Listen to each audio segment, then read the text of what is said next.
कह रहे हैं, क्योंकि माया के द्वारा ही संसार का, माया न होती तो संसार बनबे नहीं करता।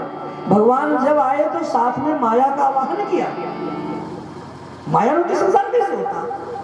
अब माया उसी वस्तु का नाम है, माँ है निषेधात्मक, संस्कृत में बोलते हैं माँ माने नहीं, या माने अस्ति, या माने याद, जो नहीं है उसी को हम है मान चुके हैं। बात समझो, संस्कृत में माँ माने नहीं, माँ माँ मत करो, अया माने हाय हाय हाय, जो नहीं है ये जीव माया के कारण उसी को है मान करके और उसी की याद माने प्राप्ति में पूरा जीवन गंवा दिया। अब और क्या, 80 वर्ष के तो आप भी हो गई, लेकिन कहाँ छूटी है। आज भी तनिक बहुत आंसू तराग से गिरते हैं, किसके लिए?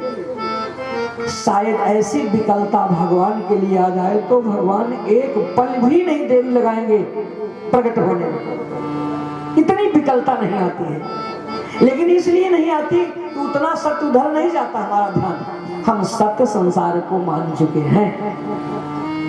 ऋते अर्थम यत् प्रतीतम भवति, ऋते अर्थम यत् प्रतीयेत ना प्रतीयेत चात्मनि। हे राजन, आत्मन माने मेरे सिवा और कोई ऋत माने सत्य नहीं है। और जो ऐसा दिख रहा है कि हम तो ढक गए, माया हमको भी ढांक के रखी है। माया के नाते परमात्मा नहीं दिखा रहा है, वो आगे तो तुम्हारे हृदय में बैठा है ना, देशे तिष्ठत, लेकिन माया से आवेष्टित हो गया है। लेकिन जो ऐसी प्रतीति हो रही वो सत्य नहीं है। इसी असत प्रतीति का नाम है तद अविद्यात्मनो माया। इसी असत या अविद्या का नाम है माया, तद अविद्यात्मनो। इस अविद्या अज्ञान का नाम है माया। अब तो समझ गए, बस ये ज्ञान है और क्या होता है, इसी को माया बोलते हैं। जो नहीं है उसी को माया मान लिए, सत्य मान लिए, सत्य मान करके उसी में परेशान है दिन रात, और पूरा जीवन कमर टेढ़ी करते हैं, पसीना गिराते हैं, और अंत तो गत्वा होता क्या है, सत्य छूट गया। पकड़ने में किसे लगे, यद्यप पकड़ है सत्य मान के, यही बंगला सही है, ये फैक्ट्री और बढ़िया से चल जाए है? एक फैक्ट्री और डाल दें, जितना धन संग्रह कर लें, ये क्या असत मान के थोड़ी करें, यही सब जितना करें अपने लड़के बच्चे के लिए बनाए रहेंगे, यही काम आएगा। इसलिए यही सत्य है, जितना बना देंगे वही सत्य है। लेकिन ये सत्य नहीं, ये माया के कारण ऐसा सत्य हो रहा है। माया का कारण है कि सत्य के ऊपर पर्दा डाले और असत्य को पर्दे पे लाके दिखाए पिक्चर की तरह। असत्य को पर्दे पे लावे और सत्य को पर्दे के अंदर कर दे, और पर्दे पे पर्दाफाश हो गया। ये माया का काम है, इसी में फंसा के रखी है। इसी अज्ञान अविद्या का नाम है माया। इसलिए बोले यथा भासः तथा तमः। लेकिन देखो इसका अन्वय करना पड़ेगा। अगर ऐसे अर्थ कर देंगे कि यथा भासा तथा तमः, इसका मतलब यथा माने जैसे, भास माने प्रकाश, और तम माने अंधकार। जैसे प्रकाश वैसे अंधकार, क्या सत्य है? अंतर है ना। अर्थ तो यही है, यथा भासा तथा तमः, जैसे प्रकाश वैसे अंधकार, जैसे ज्ञानी वैसे अज्ञानी। ऐसा तो नहीं हो सकता। एक पढ़ा लिखा जीवन गंवा दिया, एक मूर्ख घर में रहा है, बाहर से लाया, तो दोनों बराबर है। हाँ, दृष्टि दो है। एक दृष्टि से, सांसारिक दृष्टि से, भौतिक दृष्टि से देखोगे तो अंतर है ज्ञानी और अज्ञानी में, प्रकाश और अंधकार में। वरना आध्यात्मिक दृष्टि से देखोगे, अधिभूत दृष्टि से देखोगे तो एक भी है। राजन यथा भासा तथा तमः, और यथा भासा तथा तमः नास्ति। कथम, कैसे? जैसे अगर ये कहो कि अगर परमात्मा वासुदेवः सर्वम इति, हरि व्यापक सर्वत्र समाना, खल सर्वम इदम जगत। भागवत कहता है कि व्याप्तिं च भूतेषु खिलांतरात्मा। अगर ये बात सत्य है, वासुदेवः सर्वम है, सर्वत्र है, अगर वो प्रकाश है तो अंधकार भी खाली नहीं है। परमात्मा तो अंधकार में भी है कि नहीं? जब सर्वत्र सत्ता है ये आध्यात्मिक दृष्टि है, अद्वयम भाव है। श्री राम में सब जग जानी, इस भाव से देखोगे तो यथा भाषा तथा जैसे ज्ञानी वैसे अज्ञानी, क्योंकि वो परमात्मा ज्ञानी में भी है, वो परमात्मा अज्ञानी के भी अंदर बैठा है। तो हमारी अगर दृष्टि ऐसी बन जाए तो हमें तो उस अज्ञानी में भी भगवान का ही दर्शन होगा ना। भागवत यही कराता है, सब में भगवत दर्शन कराना। ऐसी दृष्टि बन जाए तब है यथा भाषा तथा। अगर भौतिक दृष्टि देखते हो तो यथा भाषा तथा तमः नास्ति, जैसे प्रकाश है वैसे अंधकार नहीं है। अंधकार प्रकाश में क्या अंतर है कि अंधकार के कारण, माया के कारण इस जगत को ही प्रधानता देता है और परमात्मा को छुपा देता है। इसका मतलब बस इतना ही समझ लो, दोनों दृष्टि से परमात्मा ही सत्य है, आध्यात्मिक दृष्टि से भी भौतिक दृष्टि से भी। भौतिक दृष्टि से देखोगे कि अंधकार और परमात्मा में अंतर है, तो परमात्मा अंधकार में है, वासुदेव सर्वम तो है।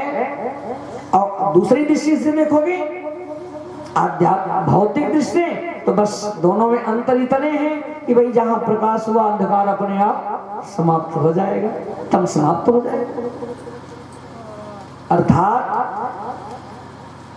परमात्मा ही सत्य है राजन, इसके सिवा और कुछ समझना। तीसरा प्रश्न हुआ जगत क्या है। तीसरा प्रश्न है जगत क्या है, तो बताते हैं राजन, ध्यान से सुना। यथा महांति भूतानि भूतेषु उच्चा बचेषु अप्रविष्टानि प्रविष्टानि यथा तेषु तेषु अहम्। यहाँ भी यही बात है राजन, यथा महांति भूतानि भूतेषु उच्चा वचेषु नु माने निश्चय, मैं निश्चित कहता हूं। महाभूतान माने पंच महाभूतान। अगर जगत का स्वरूप संसार क्या है पूछ रहे हो, अगर तुम्हारी समझ में कहीं ऐसी बात है कि जगत तो पंच तत्वों से बना है, पंच महाभूतानी, तो उसमें क्या करता हूं मैं भूतेषु, भूतेषु माने सभी प्राणियों के अंदर उच्च अवच, उच्च माने बड़े से बड़े, अवच माने छोटे से छोटे, अर्थात चींटी से लेकर हाथी तक, या जो दिखाई दे रहा है जो नहीं दिखाई दे रहा है, सब में मैं प्रविष्टान, मैं उसमें प्रविष्ट होता हूँ, प्रवेश होता हूँ, तब ये जगत बनता है। अब अगर तुम्हारी ऐसी दृष्टि है कि वासुदेव सर्वम, तो अप्रविष्टान, मैं उसमें प्रवेश नहीं करता। जब मैं सर्वत्र हूँ तो मेरा ही रूप एक समझना यही जगत है। अर्थात ये संसार क्या है, भगवान का एक मंदिर है। नरेण चैतन्येन कृतम नारम तद, नारम माने जगता, जगता तदेव ऐनम नारायणम। उस चैतन्य परमात्मा के द्वारा ये जो नार माने जगत बनाया गया है, तद माने उस परमात्मा का ये ऐन माने घर है, उसमें वो व्याप्त है। अर्थात जैसे साड़ी में सूत हर जगह अविष्टित व्याप्त है, वैसे संसार में वो परमात्मा व्याप्त है। सूत से ही तो साड़ी है, लेकिन आज वो साड़ी उसका नाम पड़ गया, हर जगह सूत ही तो व्याप्त है उसमें, साड़ी में सूत व्याप्त नाम हो गया साड़ी। वैसे जैसे सूत से साड़ी बना है और उसका नाम साड़ी हो गया, व्याप्त है, वैसे संसार ये व्याप्त तत्व परमात्मा है, उसी से ये संसार है। मैं इसमें प्रवेश नहीं करता, यही भाव। और सरलता से समझ लो, जैसे ये मिट्टी का कलश आपके सामने रखा है, जब ये कलश नहीं बना था तो क्या था, मिट्टी था। कुम्हार ने अपने चाक के द्वारा बुद्धि लगा करके इसको कलश बनाया और कसोरा बना दिया, दियाली बना दिया, तमाम तरह के पात्र बना दिए। लेकिन ये पात्र तब क्या हो गया, ये कलश हो गया। लेकिन किस चीज का पूछे है तो मिट्टी का। पहले क्या था, मिट्टी था। और जब ये नष्ट हो जाएगा तो इसका स्वरूप क्या हो जाएगा, मिट्टी। जो पहले था वही हो गया ना, बना मिट्टी से कलश और अंत में नष्ट होने पर भी मिट्टी। सुवर्ण का हार बनता है, कंगन बनता है, कुंडल बनता है, टप है। जब ये सब नहीं बना था तो बट्टी के माध्यम से वो रखा था सोना, इतना सोना किलो भरे। लेकिन सुनार अपने यंत्र के द्वारा उसको तरह तरह से नाम कर दिया, लेकिन सुनार जब गलाएगा तो फिर वही सोने तो बचेगा, जिससे बना वही हो जाता है। वैसे संसार भी परमात्मा के द्वारा बना। जब संसार नहीं था तो वही परमात्मा था, और उसी परमात्मा का जैसे साड़ी में सूत व्याप्त है, वैसे संसार में व्याप्त होकर के व्याप्तिं च भूतेषु किलांतरा था।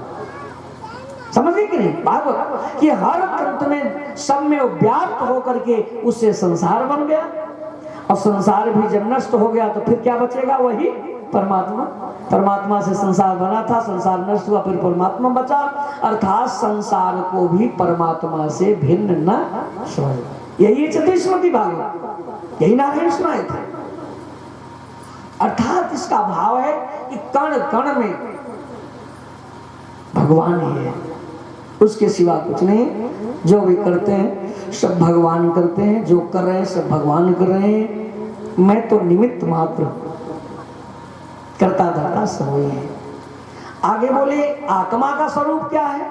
आत्मा का तो सुखदेव जी कहते हैं, राजन एतावदेव जिज्ञासं यद जिज्ञासुनात्मनः अन्वय व्यतिरेकाभ्याम यत् स्यात् सर्वत्र सर्वदा। एतावदेव जिज्ञास्यम, देखो कितनी सरलता से, कितना बढ़िया से समझा रहे हैं कि राजन, अरे भाई ऐसा ही समझ लो। देखो कैसे बता रहे हैं, एतावत एव, एतावत माने अरे तुम ऐसे समझो, अब दिमाग लगाओ। कैसे कि अन्वय व्यतिरेकाभ्याम यत् स्यात्, जो अन्वय और व्यतिरेक में स्यात् माने है, या सर्वत्र सर्वदा स्यात्, सर्वेषु सर्वस्मिन् स्यात्। इसका मतलब समझ रहे हैं? जो सर्वेषु माने सब में है, जो सर्वत्र है, अन्वय में है, व्यतिरेक में भी है, वही है आत्मा। अन्वय व्यतिरेकाभ्याम यस्य एतावत् जिज्ञासं यत् जिज्ञासुनात्मा अन्वय व्यतिरेकाभ्याम यस्य सर्व सर्वदा सोई आत्मा। सब में रहने वाला, अणु ही जीवम प्रतिदेह भिन्नम सरूर संजोग वियोग योग्यम, सबके अंदर जो विद्यमान है वही है आत्मा। और आत्मा क्या है? उस परमात्मा का अंश है, विराट परमात्मा का अंश है। वो विराट है, बहुत बड़ा है, विशाल है, और सब में आकर के अणु हो गया है, अंश हो गया है। अणुरणीय चींटी में आया तो और छोटा बन गया, आपके अंदर आया तो थोड़ा बड़ा बन के आया, हाथी के अंदर गया तो माने बड़ा का मतलब छोटे से भी छोटे में उसी रूप में जाता है। ताकत एक ही है, उसमें भिन्नता नहीं है। तो अन्वय व्यतिरेक में भी सर्वत्र सर्वदा भी जो है वही आत्मा है। अन्वय व्यतिरेक क्या है? अन्वय व्यतिरेक का मतलब है तद भावस्य भावः अन्वयः। तद माने परमात्मा के भाव को अन्वय कहते हैं। परमात्मा अन्वय में भी, जैसे जो मानते हैं, जो नहीं मानते हैं, मानते हो तब भी परमात्मा है और नहीं मानते हो तो है। व्यतिरेक का अर्थ है न मानना, अन्वय का अर्थ है मानना। तद भावस्य भावः अन्वयः और तद भावस्य भावः व्यतिरेकः। परमात्मा के भाव को अन्वय कहते हैं, और परमात्मा के अभाव का नाम है व्यतिरेक। अर्थात कार्य में कारण की विलीनता ही अन्वय है, अब कार्य से कारण का अलग हो जाना ही व्यतिरेक है। अब सरल भाषा, कार्य माने ये हम जो नहीं मानते, और इसलिए व्यतिरेक माने अलग हो गए, हमसे दूर है, इसलिए नास्तिकता आ गई, हम नहीं मानते। नास्ति ईश्वरः नास्ति धर्मः नास्ति किंचिदम, सब कुछ नहीं है। पंडित जी लोगों का तो कमाने खाने का धंधा है, ये झूठे प्रवचन करते हैं। ईदसी मति जस्य सायो नास्तिका, उसी को नास्तिक कहते हैं। धर्म नहीं है, कुछ नहीं है, सब तो धंधा है लोगों का, ये व्यवसाय है। ऐसे भी तो लोग कहते हैं राम कथा क्या है, कृष्ण कथा क्या है, अरे हम घरे में रामायण खोल के पढ़ लेंगे, घरे में भागवत रखिए पढ़ लेंगे, ऐसे भी लोग पढ़े। तो क्या उनके कहने से है ये भगवान के नाम पे? कहाँ भगवान है?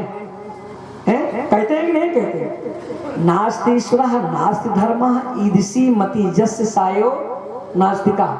अस्ति ईश्वरः अस्ति धर्मः ईदृशी मति जस्य सायो आस्तिका। वही आस्तिक है। तो आस्तिक मानते हैं, भाव है। आप लोग भाव से तो आए हैं। हाँ, ये श्रद्धा भाव न होती, भगवान को न कुछ समझते हैं, भगवत कथा का फल न जानते, भगवत महात्मा न समझते हैं। जैसे आप लोगों ने महात्मा समझा कि नहीं समझा है? कल भगवान का महात्मा चल रहा था, आप बार बार गा रहे थे, कल भगवान का महात्मा चल रहा था। अगर ये महात्मा आपकी समझ में ना आता, ये भाव न होता तो कैसे आते? इसी मान्यता का नाम, इसी भाव का नाम है अन्वय। नोट कर लो, अन्वय क्या है? इसी मान्यता और भाव का नाम है अन्वय। और जो नहीं मानते तद भावस्य भावः व्यतिरेकः, तद माने उस परमात्मा के भाव का अभाव हो जाए, कुछ नहीं, सब बेकार है। वो थोड़ी यहाँ आएंगे, वो तो नौटंकी होगी तो वहां जाएंगे, उसको मानेंगे। लेकिन ये बताओ, क्या उनके न मानने से वो ईश्वरीय सत्ता समाप्त हो जाएगी क्या? आप बताओ। अरे वो तो उल्लू के बड़े भाई हैं, अग्रज हैं। एक बार उल्लुओं की सभा जुटी, सबसे बड़ा जो उल्लू का राजा था खड़ा हो गया, सरकार, हाँ, हाथ जोड़े से, उल्लू क्या है? बोले देखो, हम लोगों को सूरज से क्या लेना देना है? अगर सूरज एकदम अस्त हो जाए, कभी न उदय हो तो अच्छा है। बात तो ठीक है कहा, चूंकि उल्लू को दिन में दिखाई नहीं देता, उसके लिए सूरज को क्या महत्व है? कोई महत्व है? वो क्या सूरज का महत्व देगा? लेकिन क्या अगर उल्लू के कहने से सूरज अस्त हो जाए तो हम लोगों का जीवन रहेगा क्या? जनजीवन व्यस्त हो जाएगा। तो वैसे उल्लू के बड़े भाई हैं नास्तिक लोग, वो नहीं भगवान को मानते हैं। भगवान नहीं है, धर्म नहीं है, कर्म नहीं है, नहीं माने मत मानो। क्या अगर उनकी सत्ता सत्य हो जाए कि भगवान नहीं है, तो भगवान नहीं रहेंगे तो हम लोग रहेंगे? हम लोगों का जीवन ही भगवान से है। कल बताए थे ना कि जीव प्राण धारणे धातु है। जीव मात्र के प्राण भगवान ही है। किस रूप में? कहा शरीरांतः संचार वायु प्राण। इस शरीर के अंदर जो श्वास चल रही वही तो भगवान है। अरे भाई हमारी न मानो, शास्त्र की मानो। शास्त्र जो कहे वही धर्म है, वेद जो कहे वही धर्म है। वेद प्रणहितो धर्म, वेद की बात, वो हमारा जो रास्ता बतावे उस धर्म पे हमें चलना चाहिए। तो वेद में तो ये कहते भगवान वायु भी है, खम्बायु अग्निम सलिलम महिम च ज्योतिष सत्वान दिशा दुमादीन और शरीर समुद्रा हरे शरीरम यत्किंच भूतम प्रणमेदनन्यः। भगवान वायु भी है, अग्नि भी है। तो इस शरीर में वायु के रूप में भगवान ही गति स्थिर करके बैठे हुए हैं। गत निवृत्त, अर्थात बस इतना ही समझ लो, चारों श्लोकों में सत्य क्या है, माया क्या है, जगत का स्वरूप क्या है, आत्मा का स्वरूप क्या है, चारों में भगवान नारायण ने उसी सत्य परमात्मा को ही बताया। सत्य का स्वरूप भी वही एक ही है। माया में भी सत्य को जानो, और जगत भी भगवान का ही आयन है, घर है। उसी में व्याप्त मुख्यता अर्थात प्रधानता किसकी बताई गई? सत्य। इसलिए भागवत में सत्यम परम धीमहि, सत्य का ही ध्यान किया गया। ऐसा नहीं, सत्य का ध्यान करने का मतलब ऐसा नहीं कि भागवत में किसी का विशेषता है, किसी देवता का उपेक्षा की, ऐसा नहीं। अरे भाई अगर कृष्ण की बात होती तो क्या लिखते भागवत में? कृष्णम परम धीमहि, ऐसा कह देते। मैं उस परम कृष्ण, वासुदेवम परम धीमहि, देवकी सुतम धीमहि, यशोदानंद धीमहि, कुछ कह सकते थे। लेकिन नहीं, सत्यम परम धीमहि, या किसी अन्य देवता के लिए नहीं कहा।